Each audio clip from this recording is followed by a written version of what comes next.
ഓം ജയ് സായിരാം നമ ശിവായ. ഇന്ന് 10-ാം അധ്യായമാണ് സായി മഹിമ. തുടങ്ങുന്നത് എങ്ങനെയാണ്? മാനവകുലത്തെ രക്ഷിക്കാനായി മനുഷ്യരൂപം കൊണ്ടുവന്ന എപ്പോഴും ബ്രഹ്മവുമായി ഏകീഭവിച്ചു നിൽക്കുന്ന സായീശ്വരനെ സദാ സ്മരിക്കൂ.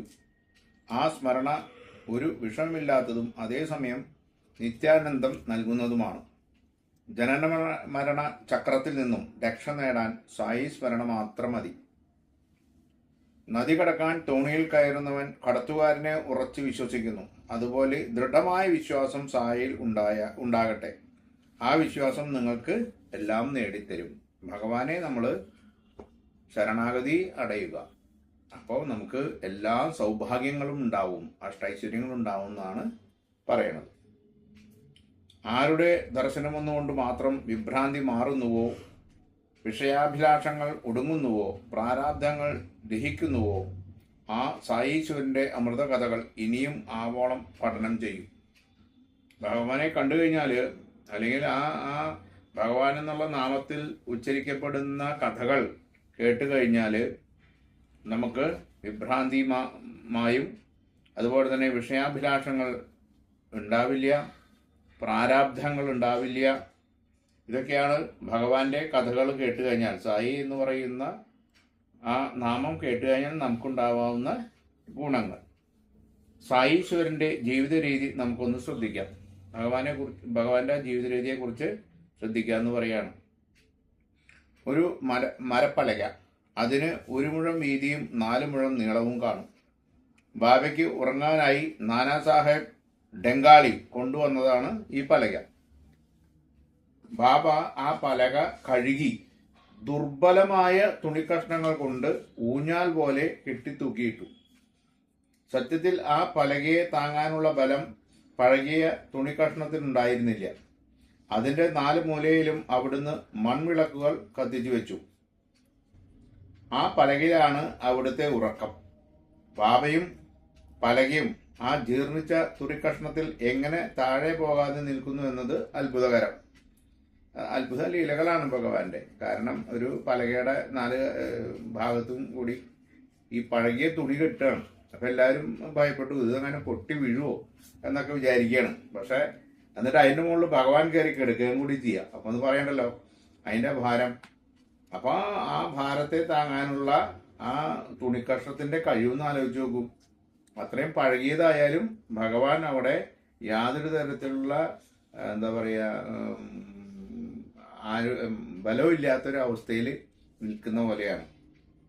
ആ പലകയിൽ അവിടുന്ന് കിടക്കുന്നതും ഉറങ്ങുന്നതും ഭക്തന്മാർ ധാരാളം കണ്ടിട്ടുണ്ട്. പക്ഷേ എങ്ങനെയാണ് സായീശ്വരൻ പലകയിൽ കയറുന്നത്, അതിൽ നിന്നും ഇറങ്ങുന്നത് എന്ന് ഇതാർക്കും മനസ്സിലായില്ല. ഭഗവാൻ കയറുന്നതും ഇറങ്ങുന്നതൊന്നും ആരും മനസ്സിലായിട്ടില്ല. എത്ര ശ്രമിച്ചിട്ടും ആ രംഗം ഒരാൾക്കും കാണാനും കഴിഞ്ഞിട്ടില്ല അത്രേ. ഭഗവാൻ ആ പലകയുടെ മുകളിൽ കയറുന്നത് ഇറങ്ങുന്നതും ആരും കണ്ടിട്ടില്ല ഷിർഡിയിൽ എന്നുള്ളതാണ് പറയുന്നത്. ഈ അത്ഭുത തരംഗം, ബാബയുടെ പലകയിലെ ശയനം കാണാൻ ജനം കൂടിക്കൂടി വന്നു. തിരക്കും വർദ്ധിച്ചു. അങ്ങനെയിരിക്കെ ഒരു ദിവസം ബാബ പലക വലിച്ചെടുത്ത് തല്ലി പൊളിച്ചു കളഞ്ഞു. ആൾക്കാരൊക്കെ കൂടിയപ്പോൾ എന്നുണ്ടായി, ഭഗവാൻ ആ പലകയെടുത്ത് തല്ലി പൊളിച്ചു കളഞ്ഞു. സായീശ്വരന് എങ്ങനെ വളരെ പിഞ്ഞിരിക്കുന്ന തുണിയിൽ കെട്ടിത്തൂക്കിയിട്ട് ആ പലകയിൽ കയറി കിടക്കാൻ കഴിഞ്ഞു, അതും ആരുടെയും ദൃഷ്ടിയിൽപ്പെടാതെ? അവർ പറയാണ്, ഭഗവാൻ എങ്ങനെയാണ് ഈ തുണിയുടെ മുകളിൽ കയറി കിടക്കണേന്നുള്ളത് ആരും കണ്ടിട്ടുമില്ല, കേട്ടിട്ടുമില്ല. ഇതെങ്ങനെയാണ് സംഭവിക്കണേന്ന് ആർക്കും അറിയൂല്ല. അണിമ, മഹിമ, ലഘിമ തുടങ്ങിയ അഷ്ടസിദ്ധികൾ അവിടുത്തെ തിരുമുമ്പിൽ ദാസിയെ പോലെ നിൽക്കുകയാണ്. പിന്നെ എന്താണ് അവിടത്തേക്ക് സാധിക്കാതെയുള്ളത്? അഷ്ടസിദ്ധികളും സിദ്ധിച്ചിട്ടുള്ള ഭഗവാന്റെ ലീലകൾ പലതാണ്. അത് നമുക്ക് കാണാനും ഒന്നും പറ്റൂല. സായിബാബ 3.5 മുഴം ഉയരമുള്ള ഷിർഡിയിലെ ഒരു മനുഷ്യൻ. ഇങ്ങനെ തോന്നിയേക്കാം. പക്ഷേ അനുഭവത്തിൽ അവിടുന്ന് സമസ്ത ഹൃദയങ്ങളിലും കുടികൊള്ളുന്നു. നിസ്സംഗനും നിർമ്മലനുമായ സായി മറ്റുള്ളവരുടെ ക്ഷേമകാര്യങ്ങളിൽ തികഞ്ഞ ശ്രദ്ധാലുവാകിയിരിക്കുന്നു. ആന്തരികമായി അവിടുന്ന് ശാന്തൻ, ഈശ്വര സ്വരൂപൻ. പക്ഷേ ബാഹ്യദൃഷ്ടിയിൽ പലപ്പോഴും കോപിഷ്ഠനായി ഭാവിച്ചു. ശാന്തനും ഒക്കെ ആണെങ്കിൽ കൂടിയും നമുക്ക് പെട്ടെന്ന് കാണുമ്പോൾ ദേഷ്യം ഉള്ളൊരു ആളെ പോലെ നമുക്ക് തോന്നിക്കുന്നു പറയാണ്. പലരോടും ബാബ മുൻകോപിയും മുൻചുണ്ടിക്കാരനും എന്ന പോലെ പെരുമാറി. സദാ ഈശ്വരനിൽ ലയിച്ചിരിക്കുമ്പോഴും അവിടുന്ന് ഭക്തജനങ്ങളുടെ ക്ഷേമകാര്യങ്ങളിൽ ജാഗരൂകരായിരുന്നു. ദയാമയനും അവിടുത്തെ കയ്യിലൊരു ചെറിയ ദണ്ട് കാണും. ഭിക്ഷാടനമായിരുന്നു ഉപജീവന മാർഗം. ധനമോ കീർത്തിയോ ബാബ തെല്ലുപോലും ആഗ്രഹിച്ചില്ല, അതിനെ ഗൗനിച്ചതുമില്ല. സദാ അവിടുന്ന് ജപിച്ചുകൊണ്ടേയിരിക്കും. നമ്മുടെ മഹത്തായ പൂർവപുണ്യം ഒന്നുകൊണ്ട് മാത്രമാണ് സായീശ്വര ദർശനം ലഭിച്ചതും ആ തൃപ്പാദങ്ങളിൽ അഭയം ലഭിക്കാൻ ഇടയായതും. ഇതൊക്കെ ആ സമയത്ത് അവിടെ ഉണ്ടായിരുന്ന ആൾക്കാരുടെ മനസ്സിൽ തോന്നിയിട്ടുള്ള കാര്യങ്ങൾ മാത്രമാണ്. നമുക്ക് ഭഗവാനെ കാണാനൊന്നും പറ്റിയിട്ടില്ലെങ്കിലും പല രൂപത്തിലും ഭഗവാൻ നമുക്ക് ദർശനം തന്നിട്ടുമുണ്ട്. സായീശ്വരനെ കേവലം ഒരു മനുഷ്യനായി കണ്ടവരുണ്ട്. അത് അവരുടെ നിർഭാഗ്യം, അല്ലാതെ എന്തു പറയാൻ. പരമ്പൊരുളാണ് അവിടുന്ന്. ക്ലേശകരമായ സംസാരസാഗരം താണ്ടാൻ ആ തൃപ്പാദങ്ങളെ ആശ്രയിക്കുക മാത്രമാണ് ഏക പോംവഴി. നമ്മൾ ഒരു ഭജനയുണ്ട്, സംസാരമാകും മഹാബ്ദീലെന്നൗക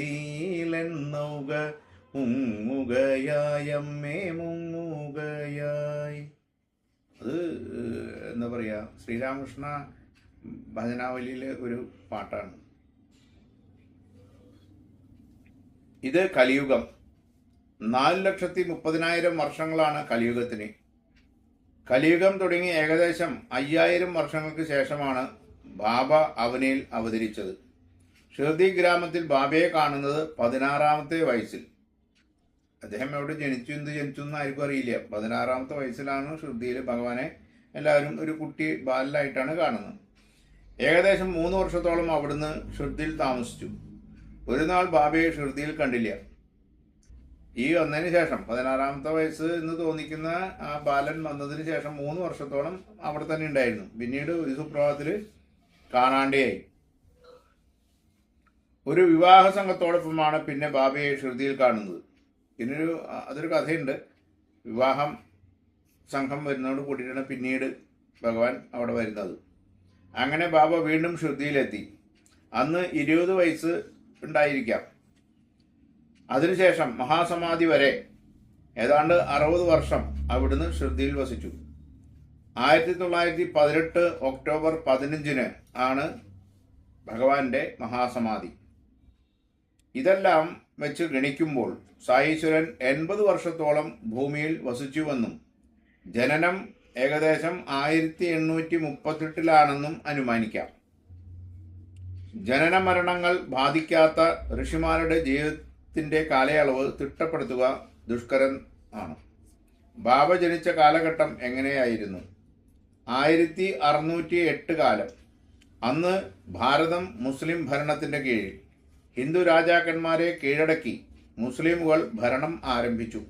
അതോടെ ജനങ്ങൾ ക്രമേണ ധാർമ്മിക ജീവിതം വെടിഞ്ഞു തുടങ്ങി. ഒന്ന് ആലോചിച്ച് നോക്കൂ. മുസ്ലിമുകൾ നമ്മളുടെ ഹിന്ദു രാജാക്കന്മാരെ കീഴടക്കിയിട്ട് അവർ ഭരണം തുടങ്ങി. അതോടുകൂടി ഭാരതത്തിന്റെ ധാർമ്മികമായിട്ടുള്ള ജീവിതം ഇല്ലാതായി തുടങ്ങി എന്നാണ് പറഞ്ഞത്. ഭാരതം അധപ്പതനത്തിലേക്ക് വഴുതി വീണു. അപ്പോഴാണ് സമർത്ഥ രാമദാസ് 1608 ജനിക്കുന്നത്. രാമദാസ് ശിവജിയുടെ ധർമ്മം പുനഃസ്ഥാപിച്ചു. ബ്രാഹ്മണനെയും ഗോക്കളെയും മുസ്ലിം ഭരണാധികാരികളിൽ നിന്നും രക്ഷിച്ചു. അങ്ങനെ കാലം പോകവേ ഏകദേശം 2 നൂറ്റാണ്ടുകൾ കഴിഞ്ഞപ്പോഴേക്കും ഹിന്ദുക്കളും മുസ്ലിമുകളും തമ്മിൽ വീണ്ടും അകൽച്ച തുടങ്ങി. അത് ശത്രുതയിലേക്ക് നീങ്ങിയപ്പോൾ ബാബ അവതരിച്ചു. അവതാര ലക്ഷ്യം എന്താണെന്ന് മനസ്സിലായല്ലോ. അവിടുന്ന് ഇരുവിഭാഗത്തെയും കൂട്ടിയിണക്കാനും യത്നിച്ചു. സായീശ്വരൻ ചോദിച്ചു, രാമനും റഹീമും ഒന്നു തന്നെ, പിന്നെ അവരുടെ അനുയായികൾ തമ്മിൽ എന്തിന് ഷണ്ഠ? ഭഗവാന്റെ ദൃഷ്ടിയിൽ അഹം ബ്രഹ്മാസ്മി എന്ന് നമ്മൾ പറയുന്നവരെ എല്ലാവരിലും ഈശ്വരനുണ്ട്, എല്ലാം ഒന്ന് തന്നെ. പിന്നെ എന്തിനാണ് രാമനും റഹീമും ഒന്ന് തന്നെ എന്നുള്ള സങ്കല്പത്തിലാണ് ഭഗവാൻ ചിന്തിക്കുന്നത്. എന്നിട്ട് ഭഗവാൻ ചോദിക്കുകയാണ്, എന്തിനാ പിന്നെ ഈ അവരുടെ അനുയായികളായിട്ടുള്ള ആൾക്കാർ തമ്മിൽ തല്ലുകൂടുന്നത് എന്തിനാണ്? നിങ്ങളുടെ ഹൃദയത്തിൽ കരുണയും സ്നേഹവും ഉണ്ടാകണം. സ്നേഹത്താൽ ഹിന്ദുവും മുസ്ലിമും ബന്ധിക്കപ്പെടണം. മനസ്സിൽ നന്മ നിറയുമ്പോഴേ ഈശ്വരനെ അറിയാനാവും. ഇന്നത്തെ കാലത്തെ കുറിച്ചൊക്കെ ഞാൻ പറയാണ്ട് തന്നെ നിങ്ങൾക്ക് എല്ലാവർക്കും അറിയാം എന്താണ് ഭാരതത്തിലും കേരളത്തിലും സംഭവിച്ചുകൊണ്ടിരിക്കുന്നതെന്നൊക്കെ. ഇതിനെക്കുറിച്ചൊക്കെയാണ് ഇതിൽ പറയുന്നത്. ഇപ്പൊ തുടങ്ങിയതല്ല എന്നർത്ഥം. എത്രയോ മുമ്പേ ഇത്തരം പ്രശ്നങ്ങൾ ആരംഭിച്ചിരിക്കുന്നു. പരസ്പരം തർക്കിച്ചിട്ട് എന്തു ഗുണം? യോഗം, വ്രതം, പഠനം ഇതൊക്കെ എന്തിനാണ്? ഇതൊക്കെ ചെയ്തിട്ടും ഹൃദയത്തിൽ ഈശ്വരൻ വസിക്കുന്നില്ലെങ്കിൽ ഈ ശ്രമങ്ങളൊക്കെ പാഴ്വേല. നമ്മൾ എന്തൊക്കെ ചെയ്തിട്ടും നമ്മളുടെ ഉള്ളിൽ മാറ്റം വരണം. നമ്മൾ ഈ യോഗം, വ്രതം, പഠനം ഇതൊക്കെ പഠിച്ചിട്ടും ഒന്നും മനസ്സിലാവുന്നില്ല വെച്ചിട്ടുണ്ടെങ്കിൽ പിന്നെ അയാളെ എന്തു പറയാനാ? അപ്പം നമ്മൾ ഒരു കാര്യം കേൾക്കുമ്പോൾ അത് മനനം ചെയ്ത് മനസ്സിൽ സ്ഥാപിക്കണം. നമ്മൾ എന്താണ് പറയണേ, എന്താണ് കാണുന്നത്, എന്താണ് കേൾക്കുന്നത്, ഇത്തരം കാര്യങ്ങൾ നമ്മൾ മനസ്സിലാക്കിയിട്ട് അതിന് മാറ്റം വരണം. നമ്മുടെ മനസ്സിലുള്ള വിഷയങ്ങളിൽ നിന്നും വ്യത്യസ്തമാണ് കേൾക്കുന്നതും കാണുന്നതും ഒക്കെയുള്ള കാര്യങ്ങളെങ്കിൽ അതിന് മാറ്റം വരുത്താൻ നമുക്ക് സാധിച്ചില്ലെങ്കിൽ പിന്നെ ഇതൊക്കെ ചെയ്തിട്ടും പറഞ്ഞിട്ട് എന്താ കാര്യം എന്നാണ് പറയണേ. നിങ്ങളെ ആരെങ്കിലും ഉപദ്രവിച്ചാൽ കൂടി പ്രതികാരം വരുത്. കഴിയുമെങ്കിൽ അവനും നന്മ ചെയ്യുക. ഇതൊക്കെയാണ് സായീശ്വരന്റെ ഉപദേശം. നമ്മളെ സംബന്ധിച്ചിട്ട് നമ്മളിപ്പോൾ ഒരാളെ ഉപദ്രവിക്കുകയാണെങ്കിൽ ഇന്നത്തെ കാലഘട്ടത്തിൽ നമ്മൾ എന്തായാലും പ്രതികരിക്കും. പക്ഷേ പ്രതികാരം വരുത്. തൽക്കാലം പ്രതികരിക്കാമെങ്കിലും പ്രതികാരം വരുത്. വീണ്ടും നാളെ അവരെ എതിർക്കാനുള്ള ഒരു മാനസിക ചിന്ത ഉണ്ടാവരുത് എന്ന് പറയാണ്. കഴിയുമെങ്കിൽ അവന് എന്തെങ്കിലും നന്മ ചെയ്തു കൊടുക്കുകയും ചെയ്യാം. അപ്പോൾ അവന് നമ്മോടുള്ള വിദ്വേഷത്തിന് മാറ്റം വരുന്നതാണ് പറയണത്. ഈ ഉപദേശങ്ങൾ സ്വീകരിച്ചാൽ ആത്മീയമായും ഭൗതികമായും അഭിവൃദ്ധി ഉണ്ടാകും.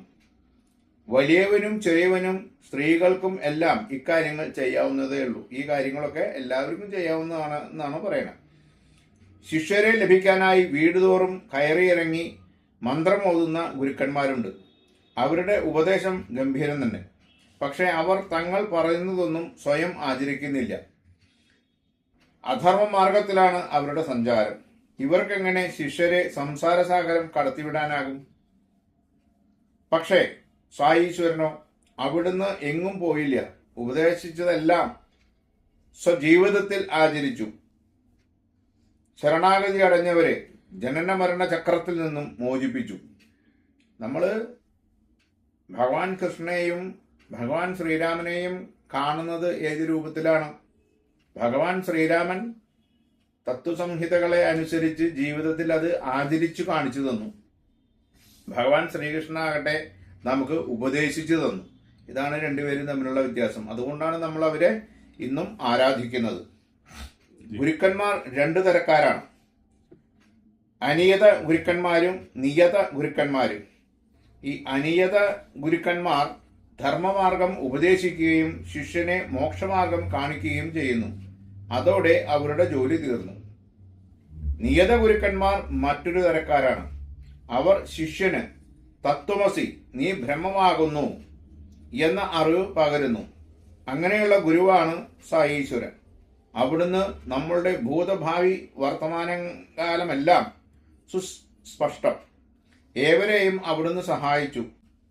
സായീശ്വരനെ ഇഷ്ടദേവനായി സ്വീകരിച്ച ശ്രദ്ധിക്കാർ പരമഭാഗ്യവാന്മാർ.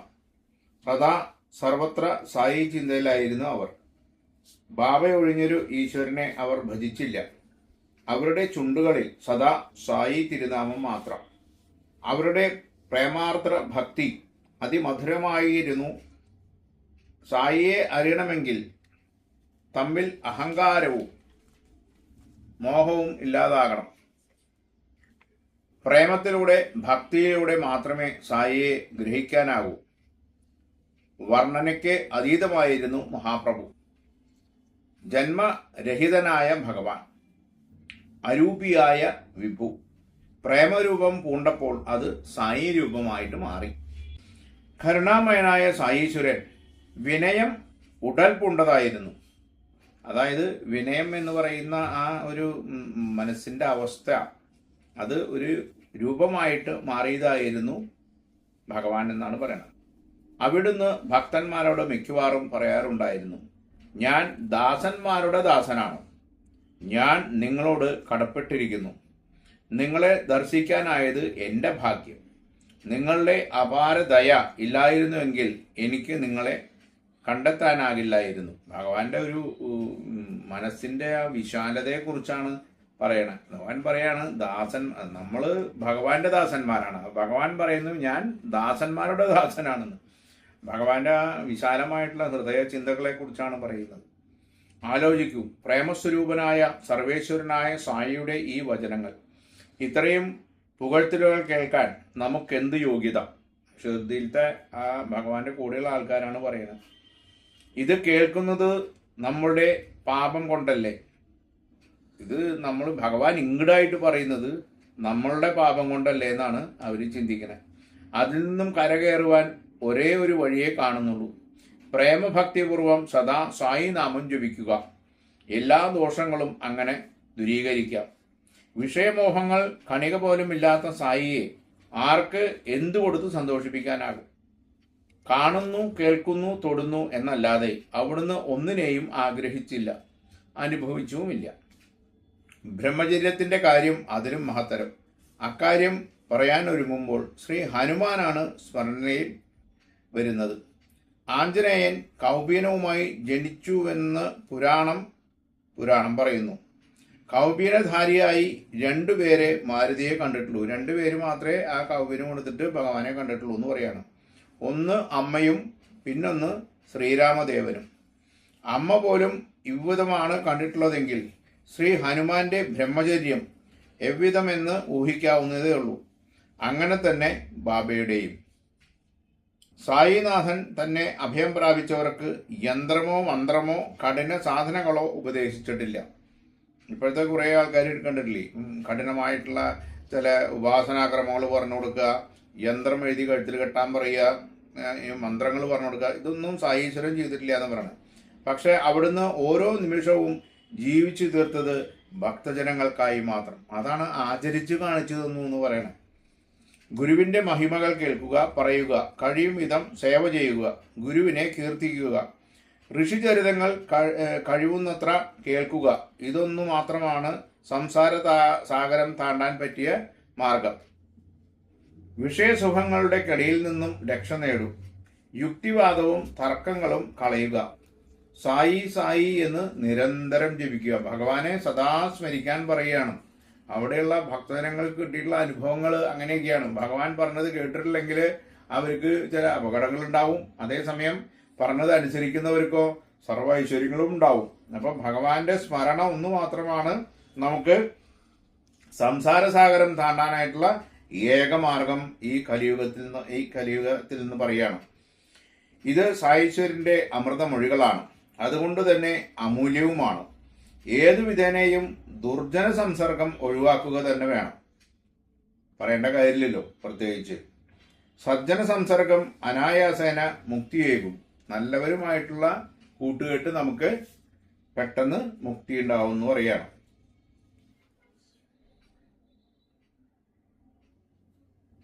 ആത്മീയോന്നതിക്കായി, അതായത് ആത്മസാക്ഷാത്കാരത്തിനായി വിഷയവിരക്തി നേടണം. നമുക്ക് ആഗ്രഹങ്ങൾ പാടില്ല.